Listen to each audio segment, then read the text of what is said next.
Monsoon के आते ही पहाड़ क्या मैदान क्या हर जगह पर त्राहिमाम मचा हुआ है। देश के कई राज्यों में बाढ़ की चपेट में इलाके आ चुके हैं और यूपी से लेकर एमपी, बिहार और महाराष्ट्र तक बारिश की जद में कई जिले आ चुके हैं। बड़ी खबर यह है कि यूपी के कई जिले बाढ़ की चपेट में आ गए हैं और कई नदियां बाढ़ से प्रभावित हैं, कई खतरे के निशान से ऊपर बह रही हैं। गांव टापू बन चुके हैं। नेपाल की नदियों में आई बाढ़ का असर नेपाल से सटे जिलों पर पड़ रहा है। यही हाल है बिहार का। वहां के भी कई जिले बाढ़ की चपेट में हैं। कोसी नदी के पानी में कई गांव डूब चुके हैं। राहत और बचाव कार्य तेजी से चल रहा है।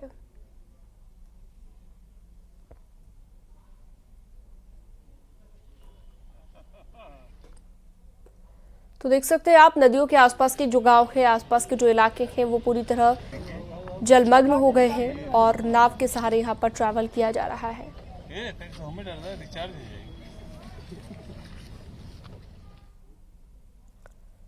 पीलीभीत के लोग बाढ़ के कहर से अभी उभरे भी नहीं थे कि एक बार फिर से भीषण बाढ़ का खतरा मंडराने लगा। जिला प्रशासन ने बाढ़ को लेकर अलर्ट जारी कर दिया है और लोगों को नदी से दूर रहने की अपील की है। कलीनगर तहसील और ट्रांस शारदा क्षेत्र के लोगों को खासतौर पर सतर्क रहने के लिए कहा गया है। बनबसा बैराज से 1.5 से 2 लाख क्यूसेक पानी छोड़े जाने की संभावना है, जिसके चलते पीलीभीत में बाढ़ का खतरा एक बार फिर से मंडराने लगा है। वो आवश्यकता पड़ने पर डायल 112 व पुलिस थाने पर संपर्क करेंगे। वो कुंजी जाने वाले यात्री। गोरखपुर में मानसून और नेपाल से छोड़े गए पानी की वजह से शहर के निचले इलाकों में जलभराव से जनजीवन प्रभावित हुआ है। सरयू और राप्ती नदी का जलस्तर लगातार बढ़ रहा है और इससे शहर से लेकर देहात तक के इलाकों में लोगों को काफी दिक्कतें हो रही हैं। कछार क्षेत्र के इलाकों की स्थिति सबसे खराब है। किसानों के सामने बाढ़ का संकट है। उनकी पूरी फसलें पानी में डूब गई हैं। शहर के बहरामपुर, रामपुर, नयागांव, महेवा समेत 20 से ज्यादा इलाके जहां पर जलभराव है। एडीएम वित्त ने बताया कि डीएम ने राप्ती नदी स्थल का निरीक्षण किया है, साथ ही बाढ़ से बचाव के लिए तरकुलानी बंधे का जायजा लिया।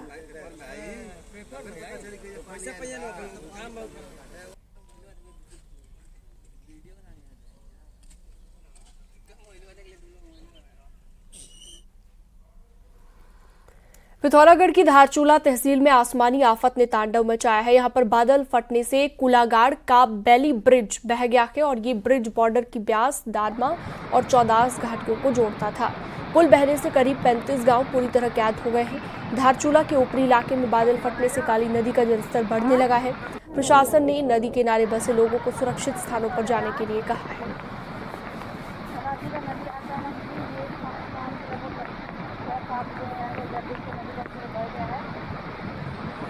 चलिए सीधा रुक करते हैं। लखीमपुर खीरी से मनोज शर्मा हमारे साथ जुड़ गए हैं, उन्नाव से अनुज गुप्ता हमारे साथ जुड़ गए हैं और इसके अलावा बदायूं से चित्तरंजन हमारे साथ जुड़े हुए हैं। सबसे पहले मनोज, आपके पास आते हुए क्या हाल है इस वक्त लखीमपुर खीरी में और किस तरह से बाढ़ से बचाव की कोशिशें जारी है, क्या तस्वीर है?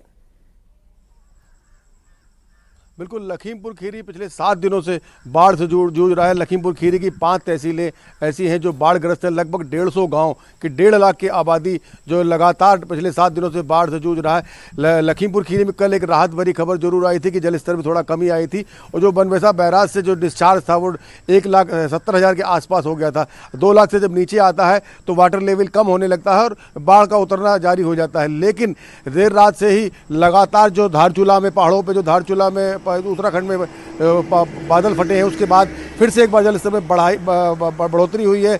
लगभग 2,35,000 क्यूसेक इस समय बनबसा बैराज से डिस्चार्ज हो रहा है। तो एक बार फिर से जलस्तर बढ़ गया है और लखीमपुर खीरी के लिए एक जो खबर चिंता वाली ये भी है कि लगातार 3 बजे से रात से जोरदार मूसलाधार बारिश हो रही है। उससे भी लेकर एक बार फिर से मुसीबत का सबब लखीमपुर खीरी बना है और लगातार अब फिर से एक बार बाढ़ की स्थिति फिर से 2 शारदा और घाघरा और मोहना और सवेली नदी खतरे के निशान से ऊपर बह रही है और सबसे बड़ा खतरा नेपाल से जो नदियाँ जो आती हैं, नेपाल का जो पानी आता है, नदियों से जो पानी डाइवर्ट होकर भारत में आता है, लखीमपुर खीरी की लगभग 120 किलोमीटर की सीमा है जो नेपाल के साथ साझा करती है।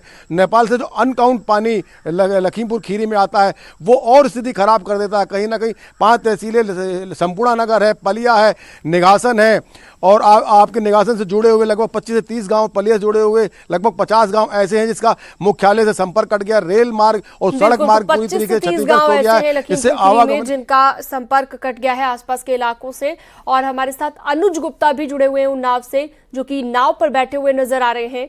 अनुज, बताया जा रहा है बहुत सारे गांव ऐसे हैं जहां पर ट्रैवल करने के लिए अब नाव का सहारा लेना पड़ रहा है क्योंकि पानी इतना ज्यादा बढ़ गया है और नदियों का जलस्तर बढ़ गया है। क्या हालात है उन्नाव में, कितने गांव जलमग्न हैं?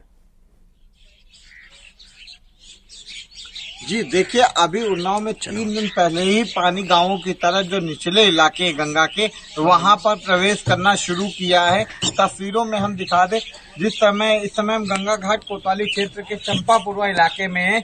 यहाँ पर जो क्षेत्र है पूरी तरह से जलमग्न है। यह जो देख रहे हैं आप तस्वीरों में, यहाँ पे एक पिलर दिखाई दे रहा है, जो पिलर की ऊंचाई होती है लगभग 10 फीट होती है।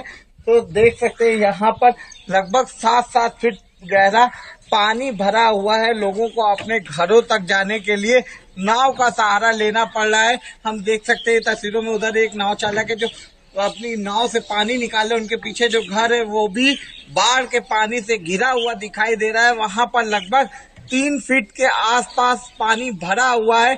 वहीं जो यहाँ पर लोग हैं जो काम धंधे के लिए जाते हैं, जो नौकरी पेशा लोग हैं जो यहाँ से जाते हैं, उनको भी नाव के सहारे अपने गंतव्यों तक जाना पड़ रहा है। और शाम को जब वो लौट कर आते हैं तो उन्हें इसी तरह की समस्या का सामना करना पड़ता है। आपको बता दें कि जो उन्नाव का क्षेत्र है वो ये 3 तहसीलें पूरी तरह से उन्नाव के उसमें आती, गंगा के क्षेत्र में आती है, जिसमें बांगरमऊ, सफीपुर, उन्नाव सदर और बीगापुर। जिसके बाद देख सकते हैं तस्वीरों में पूरा इलाका जलमग्न है। अगर हम बात करें तो देखिए, यहाँ पर जो लोग हैं घरों के आसपास, वो अपने घरों में रहते हैं। जब जरूरत का सामान लेने के लिए उन्हें जाना होता है तो वो नाव का इंतजार करते हैं कि नाव आए, इसके बाद ही वो अपने घरों से निकल पाएंगे और कुछ जरूरत के सामान लेने के लिए जा पाएंगे। फिलहाल प्रशासन की तरफ से बाढ़ चौकियां बनाई गई हैं। इसके साथ ही जिन क्षेत्रों में अब ज्यादा पानी भर गया है वहां से लोगों को निकाल कर बाढ़ चौकियों की तरफ भी पलायन करने को कहा गया है। हालांकि 3 दिन अभी हुए हैं जलस्तर बढ़े। गंगा का जो जलस्तर है उन्नाव के गंगा घाट पे 112 चेतावनी बिंदु, उससे गंगा लगभग 45 सेंटीमीटर नीचे है। लेकिन अगर बात करी जाए तो लगभग 1 हफ्ते में 2 मीटर जलस्तर यहाँ पर बढ़ा है, जो कहीं ना कहीं लोगों के लिए मुसीबतों का सबब बना हुआ है। जी बिल्कुल, तो काफी परेशानी लोगों की बढ़ चुकी है। चित्ररंजन भी बदायूं से हमारे साथ जुड़े हुए हैं। चित्ररंजन, जरा बदायूं की तस्वीर भी दिखा दीजिए, वहां पर कितनी समस्या लोगों को आ रही है? देखिए, मैं आपको बता दूं, ये जो इलाका है रामगंगा और गंगा के बीच में बदायूं है और इस एरिया में बाढ़ की शुरुआत हो गई है। रामगंगा में जो खतरे का निशान है उससे कुछ ही नीचे पानी आया हुआ था। कल शाम को पानी बहुत आ गया था और जिससे 70 गांव यहाँ दातागंज के प्रभावित हुए थे और बरेली को बदायूं जोड़ने वाला और शाहजहांपुर को जोड़ने वाला जो एरिया था वो ब्लॉक हो गया था। वहीं बरेली से जो NH-24 जो जा रहा है उस पे पानी आ गया है, जिससे लखनऊ और बरेली का मार्ग भी डाइवर्ट किया गया है प्रशासन ने। और इस एरिया में रात को जो है अभी पानी छोड़ा गया है, तो जो पानी है वो आज शाम तक या कल सवेरे तक पानी काफी मात्रा में आ जाएगा। और ये जो एरिया है मैं आपको बताऊं, ये पूरा एरिया जो रामगंगा का है, इस एरिया में यहाँ पर करीब 200 से ज्यादा जो पशु हैं वो पानी के अंदर पहुंचे हुए थे, वो फंस गए हैं। और इस एरिया में जो है करीब 100 से ज्यादा जो पशु हैं वो फंसे हुए हैं। यहाँ पर कुछ स्थानीय लोग हैं वो यहाँ पर आए हुए हैं।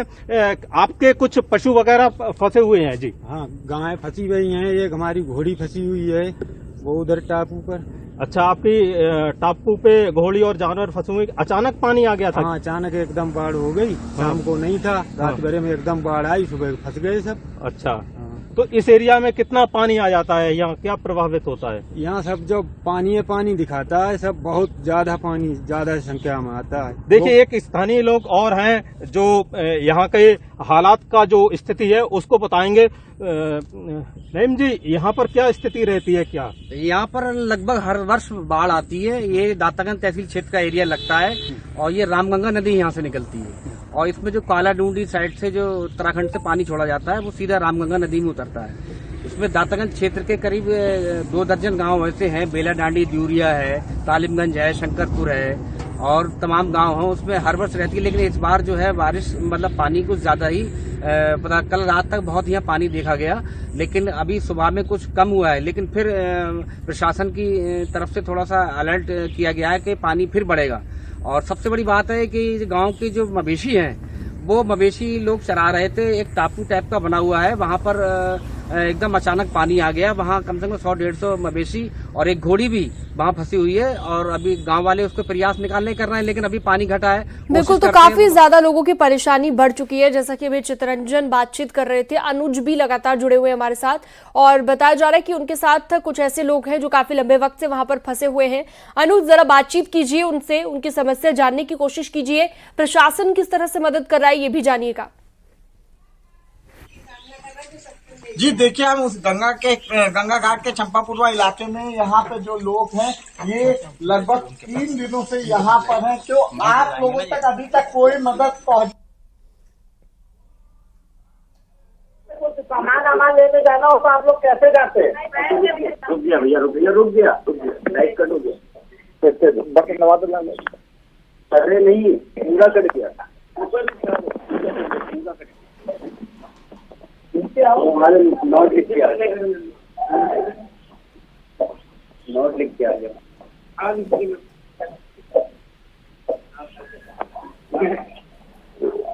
हो गया।